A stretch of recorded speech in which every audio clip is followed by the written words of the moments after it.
वही हनुमानगढ़ में पिछले 32 सालों से आयोजित एक रामलीला सांप्रदायिक सौहार्द का आदर्श उदाहरण है। रामलीला के मंच से धार्मिक और जातिगत भेदभाव से ऊपर उठकर सामाजिक सौहार्द का संदेश दिया जाता है। एक रिपोर्ट आपको दिखाते हैं। जहां देश भर में पूजा पद्धतियों और आराध्यों को लेकर अक्सर सामाजिक तनाव की बातें और चर्चाएं अक्सर सामने आती रहती है, वहीं हनुमानगढ़ के अंदर विभिन्न धर्म के धर्मावलंबियों ने एक अनूठी सामाजिक सांप्रदायिक सौहार्द की मिसाल स्थापित की है। दरअसल हनुमानगढ़ जंक्शन में स्वामी विवेकानंद रंगमंच समिति के तहत 32 वर्षों से लगातार रामलीला का मंचन यहाँ पे किया जा रहा है और इसकी खास बात यह है कि इस रामलीला की जो आयोजन समिति है, इसके अध्यक्ष एक मुस्लिम धर्मावलंबी है। वहीं इस रामलीला रंगमंच के अंदर सिख, हिंदू, मुस्लिम सब लोग एक साथ न सिर्फ इसका आयोजन करते हैं बल्कि मंचन के अंदर भी कलाकार के रूप में अपनी प्रस्तुतियां भी देते हैं। इस रामलीला ने इस क्षेत्र के अंदर सांप्रदायिक सौहार्द की न सिर्फ क्षेत्र के अंदर बल्कि प्रदेश भर के अंदर अपने आप में एक अनूठी रामलीला है, जिसके अंदर उतनी हिस्सेदारी मुस्लिम धर्मावलंबियों की है जितनी सिख और हिंदुओं की है। मेरे साथ अभी मौजूद है या रामलीला के आयोजक कलाकार, सब लोग इनसे बात करते हैं कि किस तरह से इन्होंने इस पूरा जो आयोजन है उसको करते हैं। और गुलाम नबी जी, आप बताएं क्या आप मैसेज देना चाहते हैं, किस तरह इसका मंचन करते हैं और क्या इसकी विशेषता है?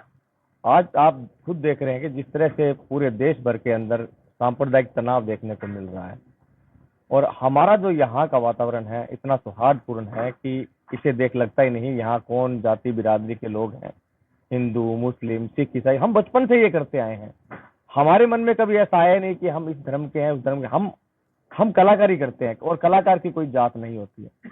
और लगातार पिछले 32 सालों से मेरे जो साथी है, हमारे एक परिवार की तरह हम रहते हैं और रामलीला का मंचन करते हैं। श्री राम जी के जीवन को यहाँ चरितार्थ किया जाता है। मैं खुद कलाकार हूँ, यहाँ पर रोल निभाता हूँ, जो दूसरे मेरी जिम्मेदारियां हैं वो निभाता हूँ। लेकिन ये जो वर्क है, टीम वर्क होता है और यहाँ बिल्कुल ऐसा महसूस नहीं होता कि आज हम अलग अलग संप्रदाय से हैं, अलग अलग धर्म से हैं, सभी मिलजुल कर करते हैं और एक मैसेज देने का प्रयास करते हैं कि देश भर के अंदर जो आज सांप्रदायिक तनाव है उसको कहीं ना कहीं इसे देखकर कम अवश्य हो सकता है और एक कोई सीख ले सकता है। उदाहरण पेश करने की हम सोचते हैं, 32 सालों से लगातार जारी है और ईश्वर करेगा हम और आगे इसे बढ़ाएंगे। गुलाम नबी जी, जिस तरह से अक्सर देखा जाता है कि चाहे धर्म कोई भी हो, जिसमें जो कट्टरपंथी की जो बात आती है, उन कट्टरपंथियों की अगर बात करें तो वो जो सांप्रदायिक जो तनाव है उससे क्रिएट होता है। तो क्या आपके ऊपर कभी इस तरह का कभी दबाव नहीं आया कि आप रामलीला का मंचन करते हैं, खुद आयोजन करवाते हैं,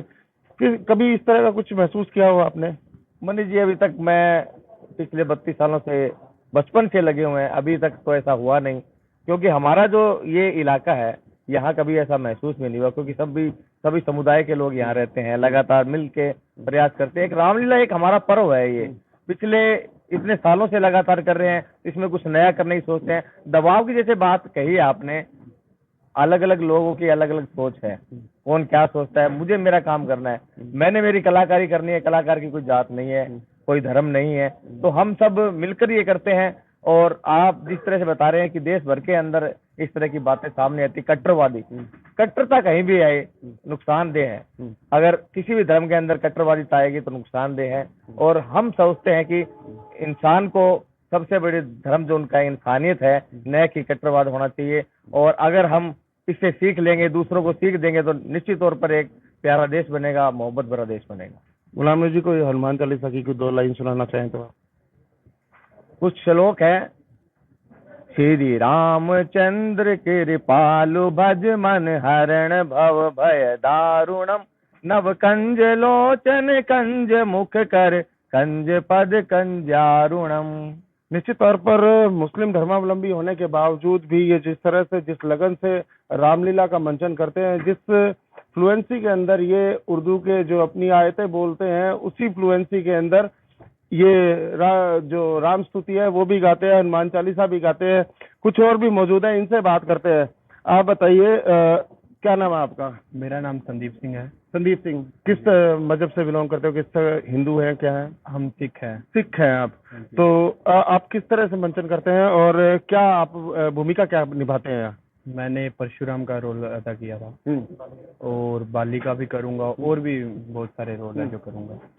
जिस तरह से आप सब लोग बिना किसी जातीय भेदभाव, धर्म के भेदभाव के आप लोग यहाँ पे रामलीला पे मंचन करते हो, कभी किसी तरह का दबाव या परेशानी या किसी ने कभी कुछ टोका हो, किस तरह से महसूस करते हैं यहाँ पे पार्टिसिपेट करके आप? नहीं नहीं, यहाँ पे सभी भाईचारा के नाते रहते हैं, सभी सबसे बढ़िया प्रेम से बोलते हैं। कोई वो नहीं है कि हाँ तू मुस्लिम है, तू सिख है, तू वो है, नहीं कोई नहीं, सभी अच्छे से रहते हैं। तो बढ़िया टीम वर्क भी सीखने को मिलता है। हाँ जी, सब कुछ बढ़िया है। निश्चित तौर पर बिना किसी भेदभाव के, धार्मिक, सामाजिक, सांप्रदायिक किसी भी तरह का भेदभाव के बिना ये जो रामलीला है ये अपने आप में एक अनूठी मिसाल पेश किए हुए है। एक और भी सचिव है जो इस समिति के, वो मौजूद है। ये हिंदू धर्म से बिलोंग करते हैं। अमित जी, आप बताएं किस तरह से देखते हैं इस पूरे मंचन को, और ये जो आयोजन 32 सालों से चल रहा है बिना किसी भेदभाव के, अपने आप में जिस तरह से तनाव, अक्सर सांप्रदायिक तनाव की बातें आती है, उसमें ये जो रामलीला है आपकी, ये किस तरह की भूमिका अदा करती है? सबसे पहले मैं निवेदन करूंगा कि मनीष जी आप यहाँ पधारे, बहुत अच्छा लगा, और एनडीटीवी का भी मैं शुक्रिया अदा करता हूँ। मैं प्रवक्ता के रूप में 2008 से रजिस्टर्ड, जब इसका मंचन का हुआ था स्वामी विवेकानंद रंगमंच सेवा समिति का, तब से मैं प्रवक्ता के रूप में काम कर रहा हूँ, और यहाँ मैंने बहुत भी पार्ट भी किए हैं। सबसे पहले हमने पिता पुत्र, जो आज लक्ष्मण का रोल अदा कर रहा है, 2022 में हमने राम और लक्ष्मण का रोल अदा किया था, जो कि पूरे भारत में ऐसा पहला सिस्टम था कि भी किसी ब्लड रिलेशन में पिता पुत्र ने भाई भाई का रोल अदा किया हो। और साथ ही बताना चाहूंगा कि सर्वधर्म के बारे में, तो गुलाम नबी हमारा अध्यक्ष रहा है और हमेशा रहता रहेगा। और साथ ही क्या नाम है, सिख समाज से, वाल्मीकि समाज से और मेघवाल समाज से सभी वर्ग बड़े बेचिंत होकर यहाँ पर पार्ट अदा करते हैं, रोल करते हैं और अपना पूरा भरपूर योगदान देते हैं। मैं इनका तो सबका शुक्रिया अदा करता हूँ, और ये भी लोगों को संदेश देता हूँ कि आप भी किसी वाद विवाद में ना पड़े, भाईचारे की तरह रहें और अच्छी तरीके रहें। किस तरह से राम को चरितार्थ करने की अक्सर बातें होती है, राम धर्म से ऊपर है, एक इंसान का एक जो जीवन जीने की जो शैली है उसमें मर्यादा पुरुषोत्तम जिस तरह से राम को कहा जाता है, उसको किस तरह से आत्मसात होता देखते हैं आप रामलीला के माध्यम से? देखिए, सबसे बड़ी बात तो आज के नशा युग में तो मैं ये कहूंगा कि श्रवण पुत्र निकलना बड़े जोखिम की बात है, कि भी कोई बच्चा अपने माँ बापों के ऊपर से किसी प्रकार का नशा करता है या किसी प्रकार के प्रचलन में चलता है, तो वहाँ राम का अवतार तो आता नहीं। जो राम ने कुर्बानी दी थी अपने पिता के और अपनी माता के वरदान पर, तो उसका जैसा राम बनना आजकल बड़े जोखिम की बात है। निश्चित तौर पर इस रामलीला के मंचन के माध्यम से ये लोग समाज के अंदर एक सौहार्द की एक मुहिम तो चलाए हुए हैं, लेकिन जिस तरह से नशाखोरी बढ़ रही है, ऐसे में परेशान होना लाजमी है कि आज के इस दौर के अंदर जो मर्यादा पुरुषोत्तम राम की जो सीख है उसको आत्मसात करना बेहद मुश्किल नजर आता है। कुछ और भी कलाकार मौजूद है, इनसे बात करते हैं। आप बताएं किसका रोल निभा रहे हैं आप? नमस्कार, मेरा नाम रोहित शर्मा है और मैं यहाँ भगवान राम की भूमिका अदा कर रहा हूँ। किस तरह से महसूस कर रहे हैं आप भगवान श्री राम की भूमिका अदा कर? जी, ये मेरा परम सौभाग्य है कि मैं भगवान राम की भूमिका अदा कर पा रहा हूँ, क्योंकि भगवान राम की भूमिका भी अदा करना ये बहुत कई जन्मों के पुण्य से मिलती है, जो मुझे मिली है। इसका मैं लाख लाख धन्यवाद देता हूँ समिति का, जिन्होंने मुझे इस भूमिका के लिए चुना। भगवान श्री राम का होने के नाते आपको अलग अलग धर्मों के जो कलाकार है, आयोजक है, उनके साथ काम करने में किस तरह के सुकून या परेशानी महसूस होती है? देखिए जी, परेशानी तो आज तक महसूस नहीं हुई, सुकून ही मिला है। जब मैं भगवान राम की भूमिका अदा करता हूँ, रिहर्सल से मेरे सभी साथी लोग जो भी हैं, चाहे वो किसी भी धर्म से बिलोंग करते हो, वो सभी मेरा ख्याल बिल्कुल ऐसे रखते हैं जैसे मैं भगवान राम मैं स्वयं ही हूँ, और मुझे कोई भी तकलीफ नहीं होने देते। मुझे पूरी तरह से एक मतलब एज ए हीरो ट्रीट करते हैं।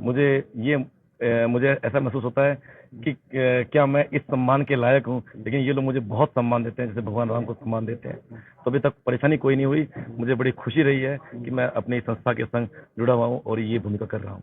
ये रामलीला जो है एक सांप्रदायिक तनाव के माहौल के अंदर एक आदर्श उदाहरण बनकर सामने आ रही है, जिसके अंदर बिना किसी जातिगत और धार्मिक भेदभाव के सब कलाकार अपनी अपनी भूमिका निभा रहे हैं। इसके साथ साथ इस रामलीला के मंच के माध्यम से जो युवाओं के अंदर बढ़ती जो नशाखोरी है उसको भी छुड़ाने की बार बार अपील की जाती है, उसको लेकर मंचन किए जाते हैं। लेकिन जो सबसे बड़ी बात इस रामलीला की है वो सांप्रदायिक सौहार्द का एक अनूठा उदाहरण और मिसाल बनकर ये रामलीला का मंच पेश कर रहा है इस पूरे देश में, इस समाज के अंदर।